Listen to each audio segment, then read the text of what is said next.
Good morning সকলকে। আজ তোমাদের সাথে শেয়ার করব তাতানের সাথে আমার সকালটা কিভাবে কাটে। তো সকালবেলা এখন বাজে 8:30 মতো। ওকে এখন আমি খাওয়াচ্ছি স্যারেলাক।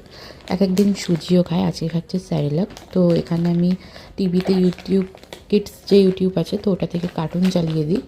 তো দেখে প্রথমে এইটা দিয়ে শুরু হয়, কোয়াক কোয়াক। তারপর দেখে এবিসিডি। তো এইভাবে দেখতে দেখতে ও মোটামুটি খেয়ে নেয়। নাহলে ওকে ধরে রাখা অসম্ভব ব্যাপার, খাওয়ানো তো আরও বেশি। নাহলে ঘুরিয়ে ঘুরিয়ে খাওয়াতে হবে, এক হাতে নিয়ে ঘোরাতে হবে, এক হাতে খাওয়াতে হবে। তো এই জন্য টিভিটা জাস্ট ওকে দেখানো হয় শুধু খাওয়ানোর টাইমটুকু, 5 মিনিট থেকে 7 মিনিট। তো এর মধ্যে ওর খাওয়া হয়ে যায়। খাওয়া দাওয়া হয়ে যাওয়ার পর ও যখন ঘুমিয়ে যায়, তারপর আমি চলে আসি রান্নাঘরে। এটা হচ্ছে ওর রান্নাঘর এখন বলতে গেলে। তো এখানে থাকে ওর সমস্ত রকমের ওষুধ। আর এখানে যে যখন আমার প্রয়োজন লাগে ওকে শোয়ানোর, কিংবা ও একদমই থাকতে চায় না, আমার কাছেই থাকে ম্যাক্সিমাম টাইম। তো এখানে শুয়েই আমি কাজ করি আর কি।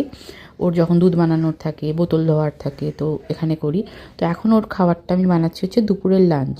তো আজকে আছে ঢ্যাঁড়স, গাজর, বিনস 1 পিস, পেঁপে আর সজনে ফুল আর মটরশুঁটি 2-4টে দানা। আর নেব হচ্ছে চাল আর ডাল। চালটা জাস্ট না দেওয়ার মতো দিই, আর ডালটা একটু বেশি পরিমাণেরই দেওয়া হয়। তো এটা খেয়ে নেবে ও লাঞ্চে। আর এখানে হচ্ছে ওর জল গরম, যেটা কাল থেকে ফোটানো ছিল, আজকে জাস্ট গরম করে নিই।